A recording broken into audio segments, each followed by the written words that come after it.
Assalamualaikum warahmatullahi wabarakatuh. Perkenalkan, nama saya Rismawati Agustina dengan NIM 20124120 dari kelas PAID. Sebelumnya, terima kasih dan yang terhormat Ibu Ika Utari selaku dosen pengampu mata kuliah bimbingan konseling dan teman-teman yang saya banggakan. Di sini saya akan memaparkan isi dari scrapbook yang telah saya buat, yaitu mengenai regulasi motivasi. Nah, langsung masuk ke materi saja ya. Jadi, sebelumnya kita bertanya kepada diri kita sendiri, kenapa sih kita itu kehilangan motivasi? Kenapa sih kita itu tiba-tiba malas gitu ya? Jadi, kenapa motivasi ini sering tiba-tiba hilang? Itu biasanya karena kita mempunyai rasa cemas berlebihan, terus kelelahan mental, atau karena tugas yang terlalu menumpuk. Tapi kalau kita hanya menunggu rasa malas ini hilang, itu adalah suatu langkah yang pasif. Masuk ke materi. Jadi di sini ada definisi regulasi motivasi.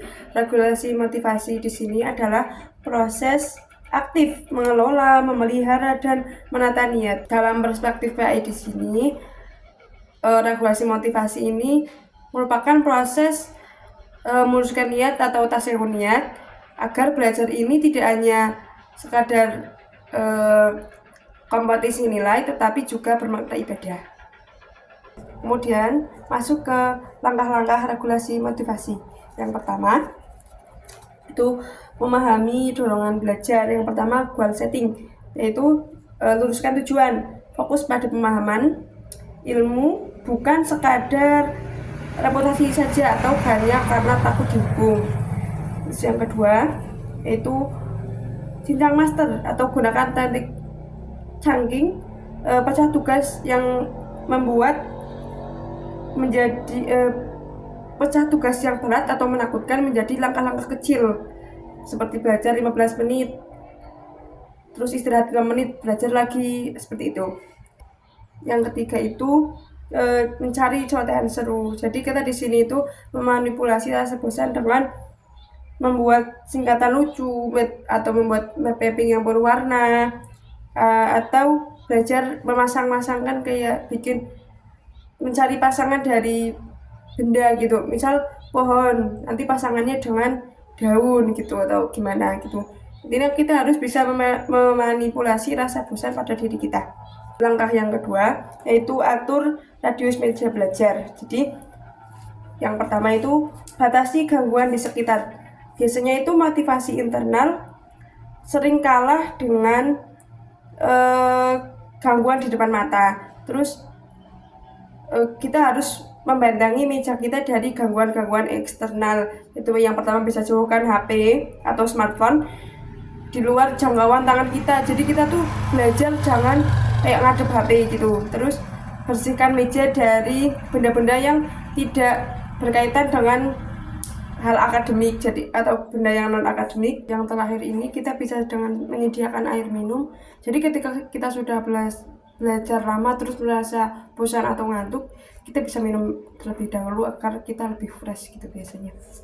Terus yang selanjutnya, yang ketiga itu ada kontak kerja dengan diri sendiri. Yang pertama, kita melakukan sistem apresiasi atau melakukan self reward atau memberikan hadiah kepada diri sendiri. Jadi kita membuat janji yang menyenangkan kepada diri kita sebelum mulai belajar. Kalau untuk ini itu untuk memancing agar otak kita itu bersemangat.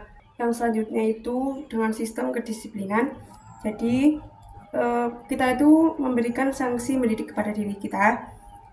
Gunakan sanksi positif untuk melatih kedisiplinan kepada diri kita, yaitu dengan ketika kita melanggar komitmen belajar kita itu menghukum diri kita, kayak kalau kita belajarnya nggak benar, nanti kita nggak boleh main HP berapa jam gitu. Yang keempat itu ada memaafkan, evaluasi, dan mulai lagi. Jadi kita itu melakukan muhasabah kepada diri kita sendiri.